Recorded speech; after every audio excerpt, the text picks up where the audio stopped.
El sacerdote que con expresa licencia del ordinario va a exorcizar debe estar dotado de gran piedad, prudencia e integridad de vida. Debe ser también maduro en edad. Debe ser persona instruida en estos asuntos para evitar lamentables equivocaciones. En primer lugar, no debe creer fácilmente que una persona padezca obsesión demoníaca y debe conocer las señales que muestren que en verdad se trata de lo anterior y no de una enfermedad psíquica. Las señales de la opresión demoníaca pueden ser hablar lenguas desconocidas o entender a quien las habla, dar a conocer cosas distantes y ocultas, demostrar fuerzas extraordinarias. Cuarto, para conocer mejor la realidad, pregunte al obseso después de uno o varios exorcismos qué siente en el cuerpo o en el espíritu, con cuáles palabras se conturbe especialmente el demonio para después repetirlas. El exorcista debe conocer los engaños y artes que emplean los demonios para engañarlo. Con frecuencia responden falazmente, se manifiestan difícilmente para fatigar al exorcista o para hacerle creer que el enfermo no padece opresión maligna. Algunas veces los demonios, después de manifestarse, se ocultan y dejan casi libre el cuerpo para que el enfermo crea que está totalmente liberado. El exorcista no debe terminar hasta que haya comprobado que existen los signos de la liberación. Algunas veces los demonios ponen impedimentos para que el enfermo no se someta al exorcismo o se esfuerzan por convencerlo que lo que sufre es una enfermedad natural. A veces durante el exorcismo le infunden sueño para que crea que está liberado. Los que padezcan de maleficios no deben acudir a magos para ser liberados y deben evitar toda superstición. El demonio a veces deja tranquilo al enfermo y le permite recibir los sacramentos para hacer creer que ha desaparecido. Los fraudes del demonio son innumerables para engañar. Al recordar que nuestro Señor dijo que hay un género de demonios que no pueden ser arrojados sino con oración y ayuno, el exorcista debe principalmente acudir a estos medios para impetrar el auxilio divino y expeler así a los demonios. Amoneste al poseso para que si puede, ore, ayune y reciba los sacramentos de la penitencia y de la Eucaristía.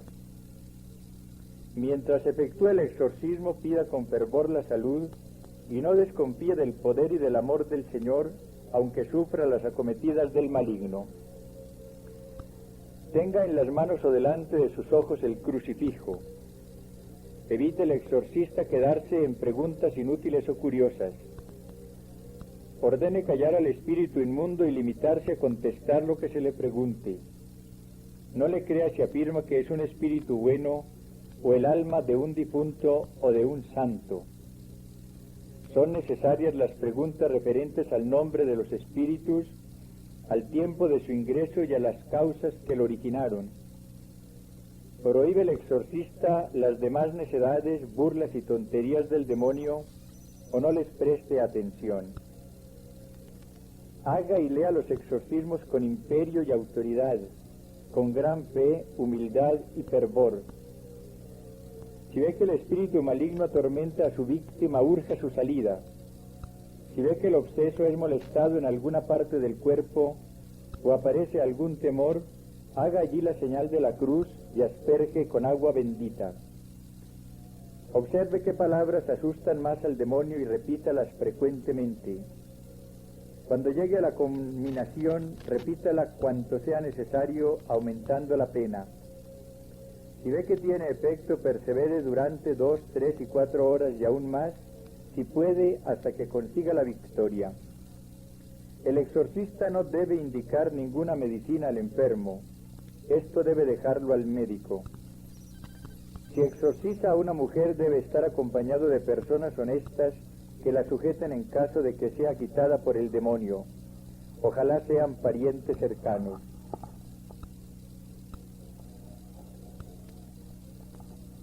Mientras realice el exorcismo, ojalá use palabras de la Sagrada Escritura y no las suyas.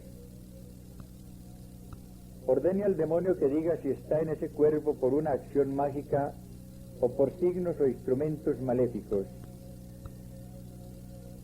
Si el obseso los engulló, que los vomite.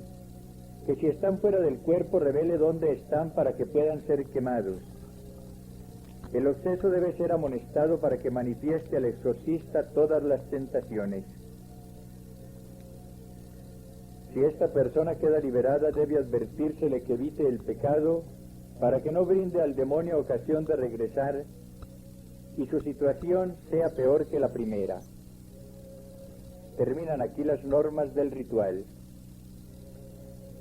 Quien haya tenido práctica en la expulsión de los demonios no se cansará de admirar la sabiduría de estas normas. No cabe duda de la continua asistencia que el Espíritu Santo brinda siempre a la Iglesia. En el rito del exorcismo, que es muy largo en el actual ritual romano, lo esencial es que se ordene al demonio o a los demonios que salgan del poseso en nombre del Señor Jesús. San Pablo usó estas palabras para arrojar el espíritu pitónico de la mujer que moraba en Tiatira. En nombre de Jesucristo te mando salir de esta. Y en el mismo instante salió. Hechos 16:18.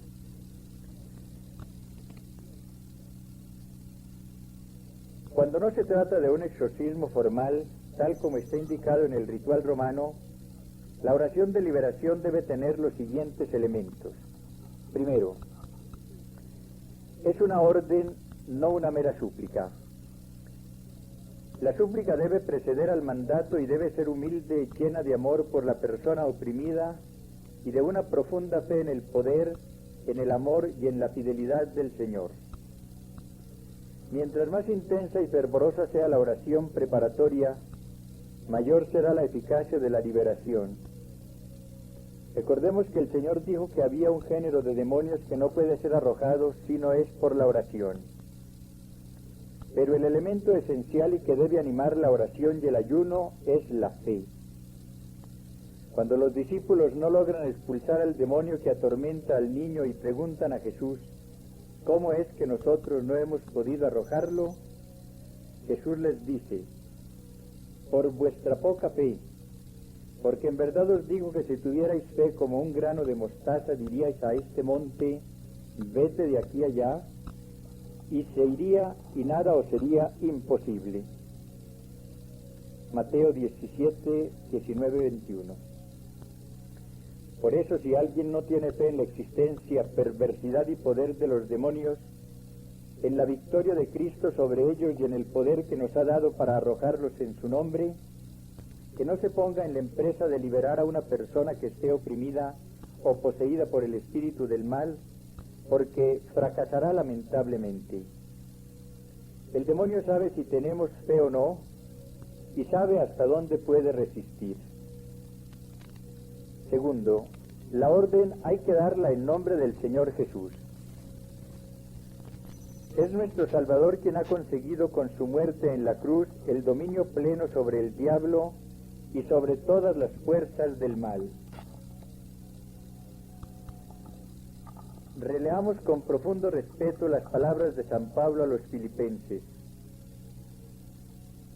Sentid entre vosotros lo mismo que Cristo, el cual siendo de condición divina no hizo alarde de ser igual a Dios, sino que se despojó de sí mismo tomando condición de siervo, haciéndose semejante a los hombres, y apareció Jesús, es Señor, para gloria de Dios Padre.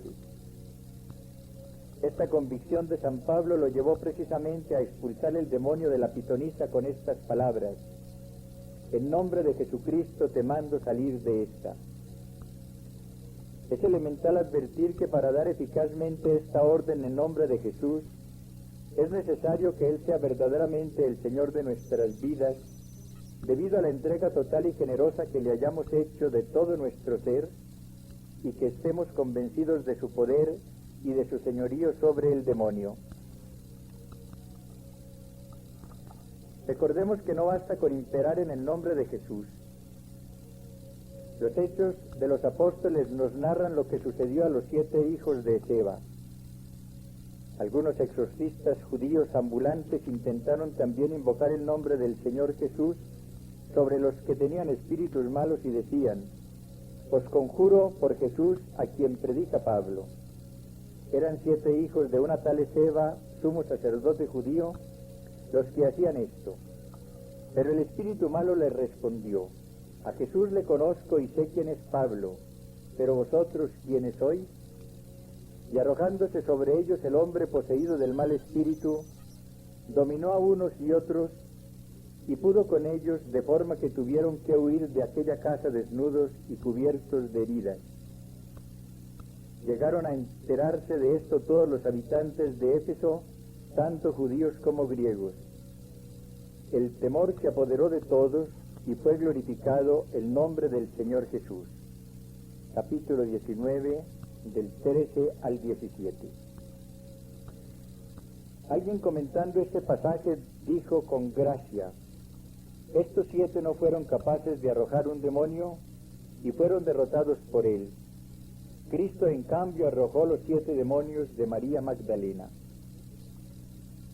Es preciso ordenar al demonio que salga en el nombre del Señor Jesús, pero con el poder del Espíritu Santo.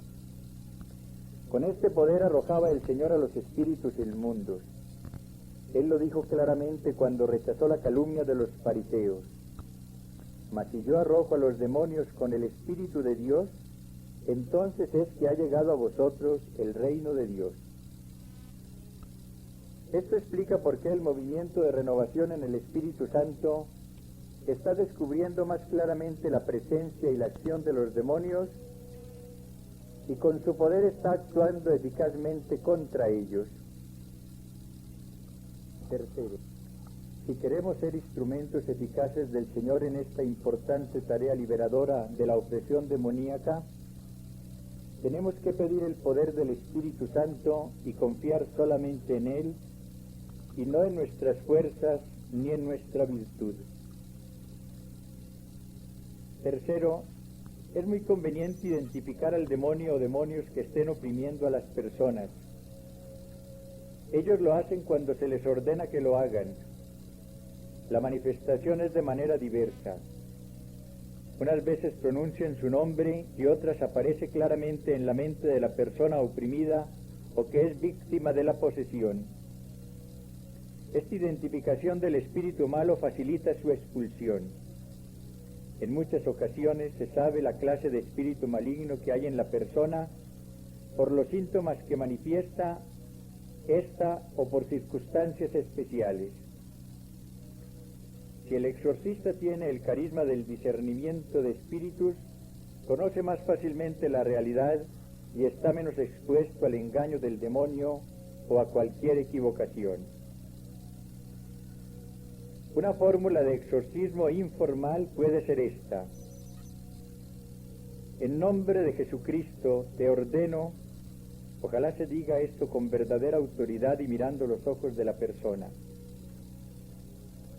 espíritu de odio, desesperación, etc., o que te has denominado con este nombre, que salgas de esta persona sin hacerle mal ni hacerlo a ninguno, e ir a donde el Señor Jesús te envíe. Puede ser también esta la fórmula: espíritu, decir el nombre si se conoce, sal de fulano de tal, en el nombre del Señor Jesús, lo ordeno con el poder del Espíritu y para la gloria del Padre, y vete a donde el Señor te envíe. Estas palabras no deben pronunciarse sin una ferviente oración previa por medio de la cual se pida para uno y para los suyos la protección del Señor y que nos cubra con su preciosa sangre. Y no debe empezarse con ellas. Antes es preciso exhortar a la persona al arrepentimiento y confesión de sus pecados. Por ejemplo, si se ha descubierto que está oprimida por un espíritu de odio, de hechicería, de brujería, etc., debe arrepentirse de estos pecados, perdonar renunciar a la hechicería, etc. Debe enseguida renunciar a ese espíritu malo que la oprime. En este caso puede ser que el demonio salga con esta renuncia si no tiene un dominio profundo sobre la persona. Es aconsejable como paso siguiente invitar a la persona atormentada a que ella misma expulse al demonio. Muchas veces ella consigue esta liberación mediante una verdadera orden dada en nombre de Jesucristo y con gran fe. Solamente debe procederse a pronunciar la fórmula indicada sobre la persona si el demonio no obedeció a la orden que ella le dio. En muchos casos, la misma persona oprimida puede ayudar imperando al demonio que salga de ella. Orar en equipo. Es muy conveniente que esta oración de liberación sea hecha por un equipo, por estas razones. Cuando varias personas se ponen de acuerdo para pedir cualquier gracia, su oración tiene más fuerza, según las palabras de Cristo. Aparece entonces mejor el discernimiento de espíritus, que es tan importante en estos casos. Hay más tranquilidad en los momentos difíciles que a veces se presentan. En el caso de que el exorcismo dure largo tiempo, es menos penosa la tarea, ya que pueden orar por turnos. La experiencia que adquiere el equipo facilita el discernimiento y da más eficacia a la oración liberadora. Es más difícil que el demonio engañe a un equipo que a una persona, y no hay que olvidar que él es padre de la mentira.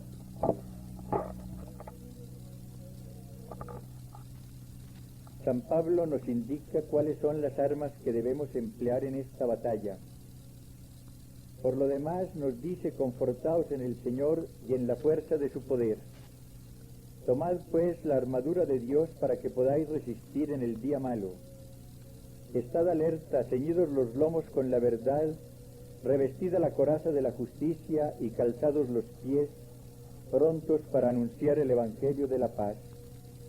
Embrazad en todo momento el escudo de la fe, con que podáis apagar los encendidos dardos del maligno.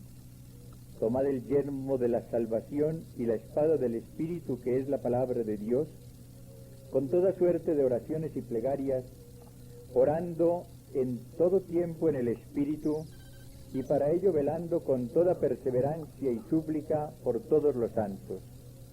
Efesios 6, 10 al 18. Recordemos siempre los puntos principales de este programa: vigilancia, lectura de la palabra de Dios, oración continua y apostolado mediante el anuncio del Evangelio de la paz. Debemos recordarle a la persona que ha sido liberada del maligno espíritu que ella tiene poder para arrojar al demonio, y que si se da cuenta de que quiere oprimirla de nuevo, debe imperarle en el nombre de Jesús que se aleje. La primera señal que acompañará al verdadero creyente será el poder de arrojar demonios, según las palabras pronunciadas por el Señor antes de su ascensión.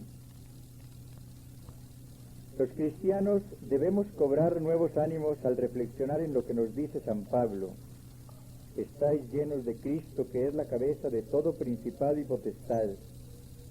Pero Dios, que es rico en misericordia, por el gran amor con que nos amó, y estando nosotros muertos por nuestros delitos, nos dio vida por Cristo, y nos resucitó y nos sentó en los cielos en Cristo Jesús. Efesios 2, 5, 6.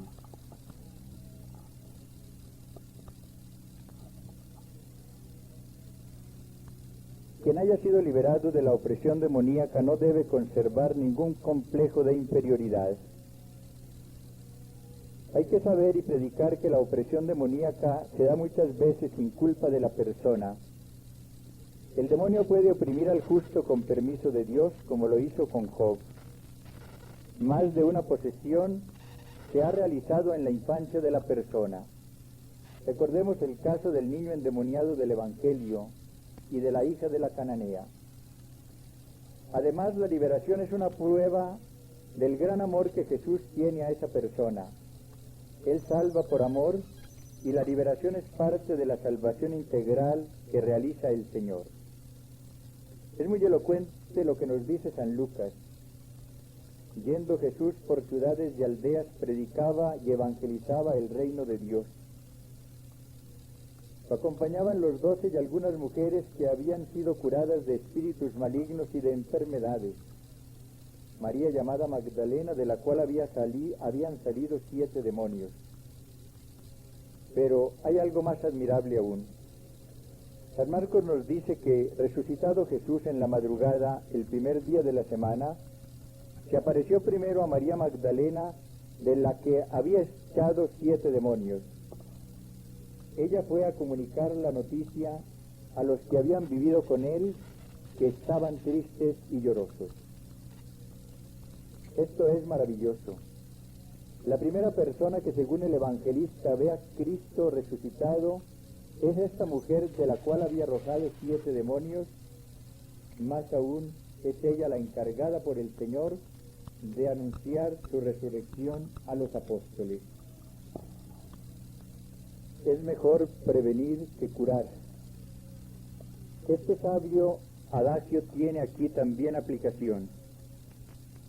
Pablo VI, en su célebre catequesis sobre el diablo, dijo estas importantes palabras: hoy se prefiere mostrarse fuertes y sin prejuicios, adoptar una actitud positivista, aunque después se dé crédito a tantas ideas supersticiosas, mágicas o populares, o aún peor, se abra la propia alma bautizada, visitada tantas veces por la presencia eucarística y habitada por el Espíritu Santo, a las experiencias licenciosas de los sentidos, a aquellas deletéreas de los estupefacientes, o también a las seducciones ideológicas de los errores de moda, fisuras estas a través de las cuales el maligno puede fácilmente penetrar y alterar la mente humana.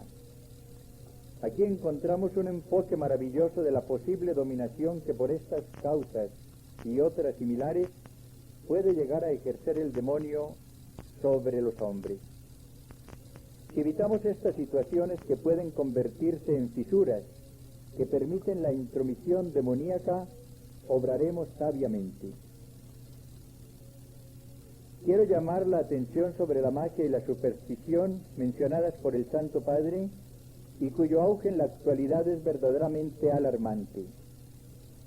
La magia y todo el mundo del ocultismo es uno de los mejores medios con que cuenta ahora el demonio para apoderarse de muchas vidas.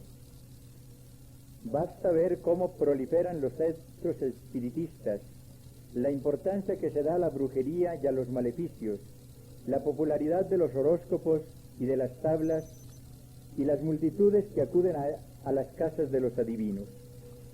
Y todo esto aparece aún en los medios cristianos, porque no se da crédito a la palabra de Dios, que reprueba todo esto con gran severidad. El Señor nos dice en el Deuteronomio: cuando hayas entrado en la tierra que Yahvé tu Dios te da, no aprenderás a cometer abominaciones como las de estas naciones. No ha de haber en ti nadie que haga pasar a su hijo o a su hija por el fuego, que practique adivinación, astrología, hechicería o magia. Ningún encantador o consultor de espectros, ni adivino, ni evocador de muertos. Porque todo el que hace estas cosas es una abominación para Yahvé tu Dios, y por causa de estas abominaciones desaloja Yahvé tu Dios a estas naciones delante de ti.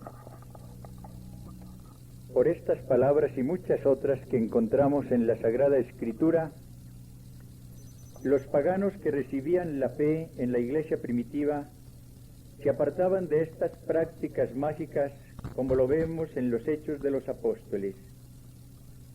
En Éfeso, muchos de los que habían creído venían, confesaban y manifestaban sus prácticas supersticiosas, y bastantes de los que habían profesado las artes mágicas traían sus libros y los quemaban en público, llegando a calcularse el precio de los quemados en 50,000 monedas de plata. Tan ponderosamente crecía y se multiplicaba la palabra de Dios. Capítulo 19, versos 18-21. Como católicos debemos apartarnos de todo este mundo de la magia, de la adivinación y de la hechicería, y con gran madurez debemos dejarnos llenar y conducir por el Espíritu de Dios.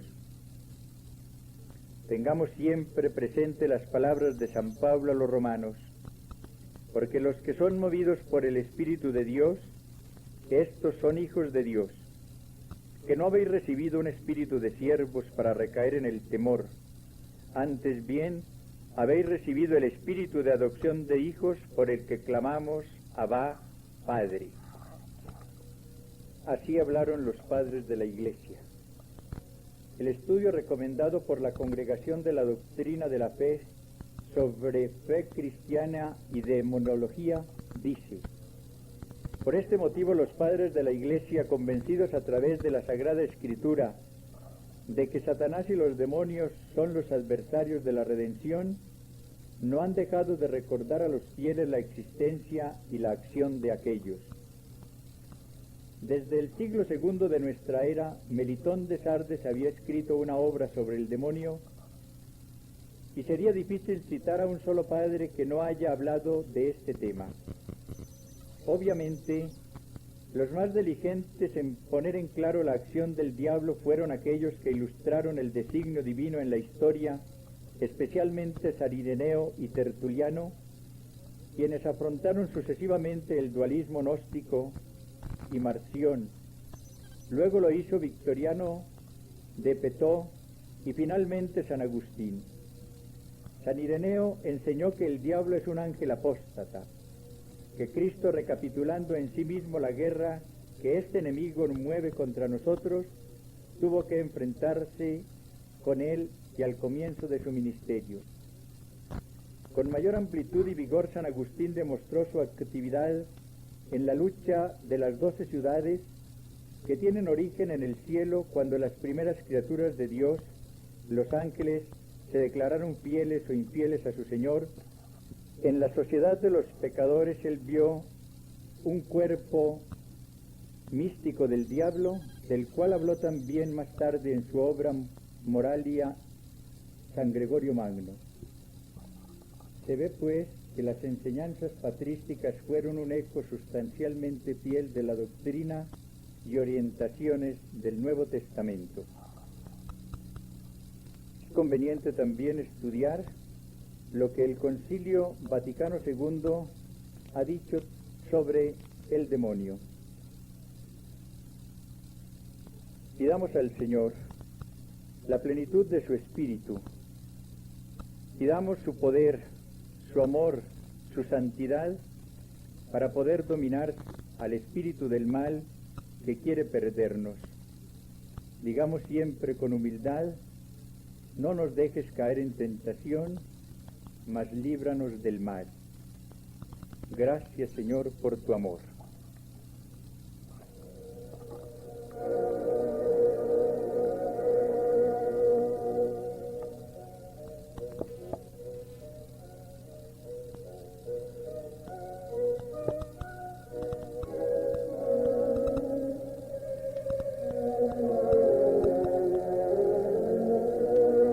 Falta que el que la retiene sea apartado del medio.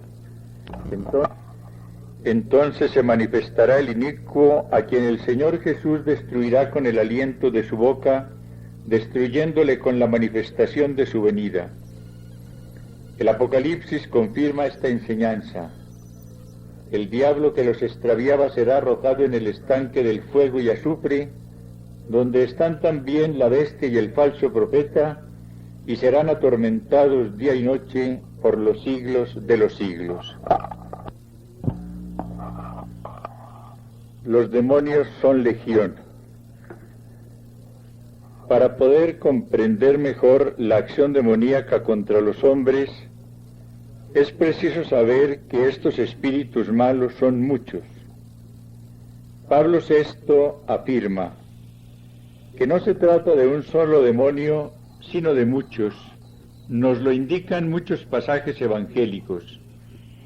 En efecto, el Señor dice: pero si expulso a los demonios con el dedo de Dios, sin duda que el reino de Dios ha llegado a vosotros. Cuando Jesús preguntó al endemoniado de Gerasa: ¿cuál es tu nombre?, él dijo: mi nombre es Legión, y los demonios le suplicaban diciendo: envíanos a los puercos para que entremos en ellos. Y se lo permitió, y los espíritus impuros salieron y entraron en los puercos, y la piara en número de 2000 se precipitó por un acantilado en el mar, y en él se ahogaron.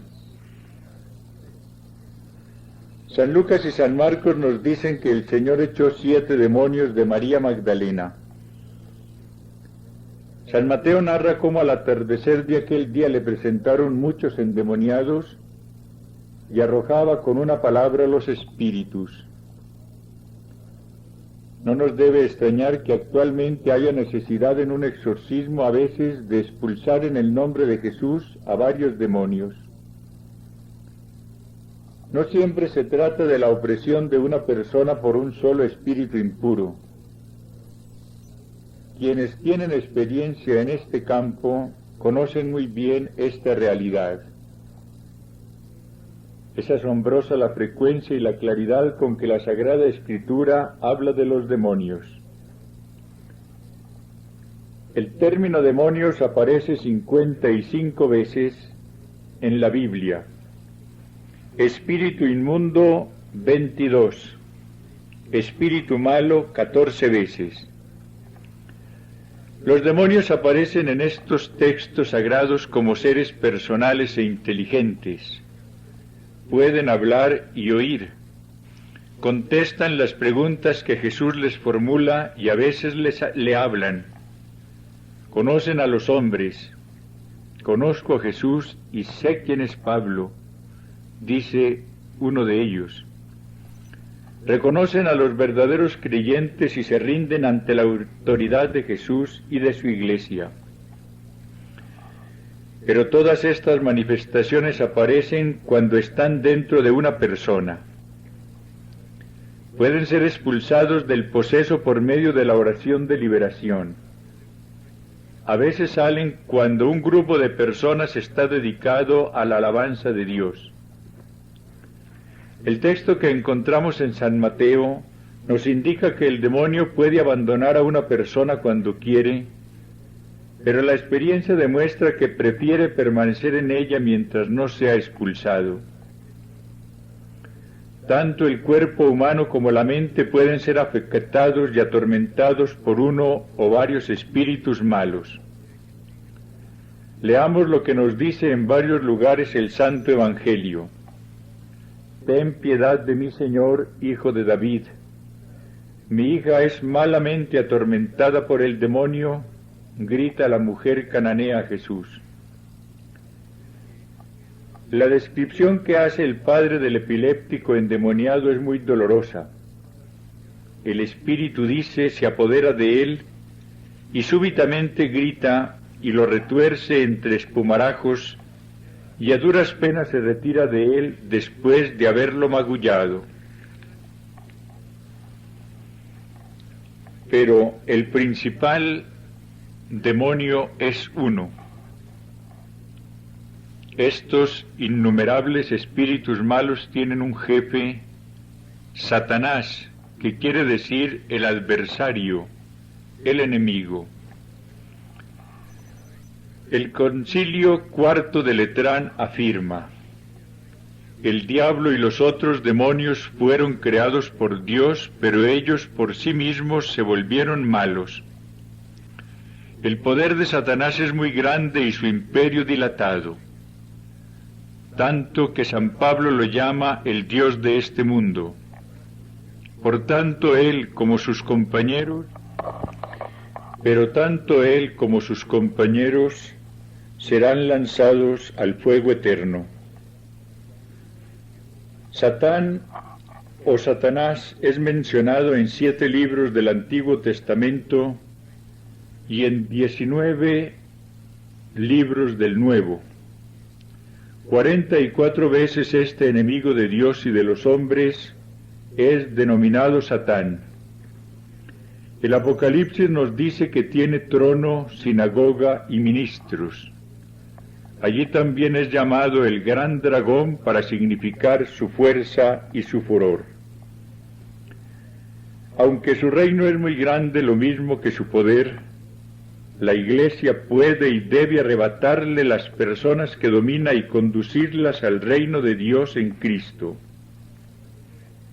Esto fue lo que San Pablo oyó de labios del mismo Señor.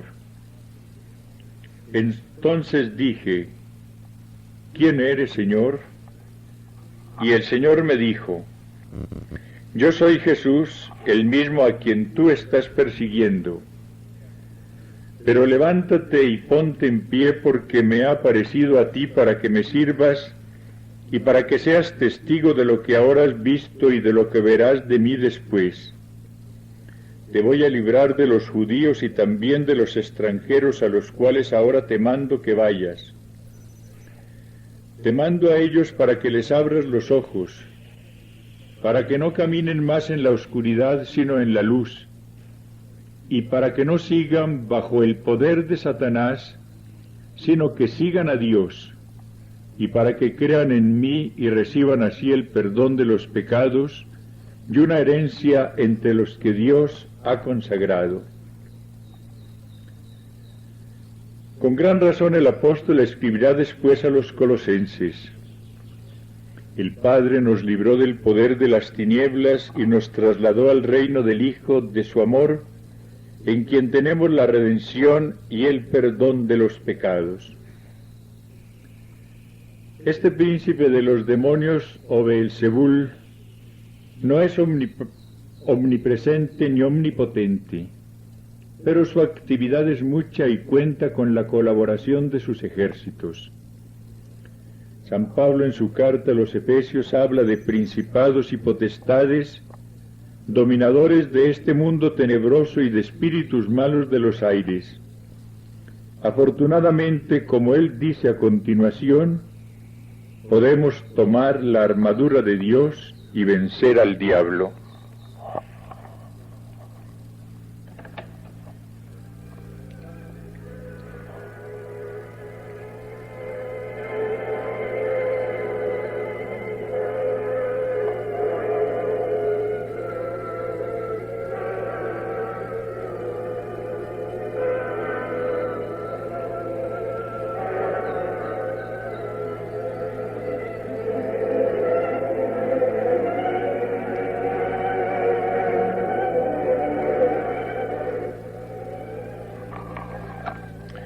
¿Cómo nos ataca el demonio? En su lucha contra el hombre, su adversario, el diablo, usa distintos métodos que conviene distinguir y tener muy en cuenta. Pablo VI observa con gran sabiduría: el capítulo sobre el demonio y sobre el influjo que puede ejercer, lo mismo en cada persona que en comunidades y sociedades enteras, o en los acontecimientos, sería un capítulo muy importante de la doctrina católica que habría que estudiar de nuevo, mientras hoy se estudia poco.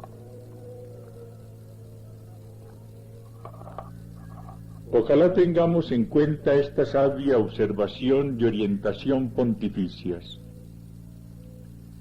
Y añade el vicario de Cristo: hoy se prefiere mostrarse fuerte y sin prejuicios, adoptar una actitud positivista, aunque después se dé crédito a tantas ideas gratuitas, supersticiosas, mágicas o populares, o aún peor, se abra la propia alma bautizada, visitada tantas veces por la presencia eucarística y habitada por el Espíritu Santo, a las experiencias licenciosas de los sentidos, a aquellas deletéreas de los estupefacientes, o a las seducciones ideológicas de los errores de moda, fisuras estas a través de las cuales el maligno puede fácilmente penetrar y alterar la mentalidad humana. La tentación. No todo pecado se debe directamente a la acción diabólica, ni todas las tentaciones que se nos presentan son promovidas directamente por el diablo, aunque indirectamente todo proviene de él. Tenemos que pedir el don de discernimiento para distinguir unas tentaciones de otras y descubrir su origen. Enfatizar demasiado la influencia de Satanás es tan dañino como decir que no tiene ninguna. Sabemos muy bien que nuestra lucha se libra en tres frentes, como lo aprendimos desde el bautismo. Nuestros deseos carnales. Tenemos que combatir nuestros deseos carnales que militan contra el Espíritu, como nos lo advierte muy bien San Pablo en su carta a los Romanos, en los capítulos 7 y 8. Leamos con atención estas palabras suyas. Sabemos en efecto que la ley es espiritual, mas yo soy de carne, vendido al poder del pecado. Realmente mi proceder no lo comprendo, pues no obro lo que quiero, sino que hago lo que aborrezco. Y si hago lo que no quiero, estoy de acuerdo con la ley en que es buena. En realidad yo no soy quien lo obra, sino el pecado que habita en mí. Pues bien sé yo que nada bueno habita en mí, es decir, en mi carne. Descubro pues esta ley, en queriendo hacer el bien es el mal el que se me presenta. Pues me complazco en la ley de Dios según el hombre interior, pero advierto otra ley en mis miembros que lucha contra la ley de mi razón y me esclaviza a la ley del pecado que está en mis miembros. El mundo. Otro frente de batalla cada día más fuerte es el que nos presenta el mundo, considerado no como la creación en sí, sino como los criterios, metas, ideales, valores, diversiones, etc., que se aprecian según los patrones que se van imponiendo a través de los medios de comunicación, principalmente, y que induce a muchos al pecado y al alejamiento de Dios y de sus normas. Dios no quiere que le echemos la culpa a los espíritus malignos por todos los problemas que se nos presenten. Debemos descubrir las causas de cada situación para poder solucionarlas. De nada nos servirá achacarla al demonio si él no es su autor, ni podremos liberarnos de ellas por otros medios si el causante es el diablo. Muchas de nuestras caídas obedecen a falta de vigilancia y de oración. Olvidamos las palabras del Señor a sus discípulos antes de la pasión. Vigilad y orad para que no caigáis en tentación. Otras son fruto de falta de disciplina. Olvidamos que la vida cristiana no es fácil y exige una crucifixión de nuestros vicios y concupiscencias, como lo advierte San Pablo. Hoy desafortunadamente se ha despreciado todo lo que sea disciplina y lucha, y se ha hecho la apología del desenfreno como la fuente de la liberación. Solo se ha conseguido así la tremenda esclavitud que domina a millones de personas, especialmente a muchos jóvenes. Es preciso leer de nuevo con atención la Sagrada Escritura y las enseñanzas del Magisterio para reconocer que sin lucha valiente no podremos conseguir la victoria. La gracia de Dios, que es absolutamente necesaria, no basta. San Pablo dijo con razón: la gracia de Dios conmigo. Tentación diabólica. Hay tentaciones que provienen directamente del demonio. Recordemos, por ejemplo, las de Cristo en el desierto. Las de origen demoníaco pueden conocerse por su astucia, por su fuerza e insistencia, y por la manera repentina y violenta como generalmente se presentan. Sirner pone un ejemplo que puede servirnos. Podemos tomar, dice, la ira como ejemplo. Si tuviéramos que parar al confrontarnos con una luz roja y otro automóvil nos chocara en la parte trasera, nuestra primera reacción sería responder con actitud iracunda. Esta es una tentación normal. Pero supongamos que estuviéramos caminando por la calle cuando de repente sentimos ira contra alguien que vemos y queremos acercarnos a pegarle. No nos ha hecho ningún mal. Consiguientemente, el resto del día nos sentimos irritables, hostiles, listos para estallar por la cosa más pequeña.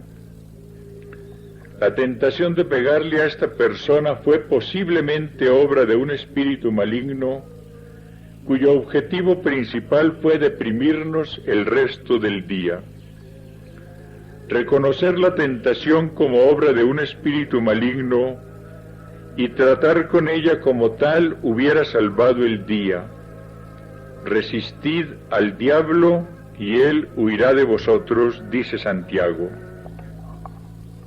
Otra indicación de la obra de un espíritu maligno es la tentación al carácter de una persona en las que surgen repentinos ataques de cólera, siendo esta una persona de temperamento afable. Esto puede ser el resultado de factores psicológicos profundos que han empezado a surgir, pero antes sería también factible tratar la tentación como la obra de un espíritu maligno. Si persiste o empeora, busque a alguien y háblele sobre ella. Sobre todo confiemos en el amor de Dios que no permitirá que seamos tentados sobre nuestras fuerzas. Antes bien, con la tentación nos dará modo de poderla resistir con éxito.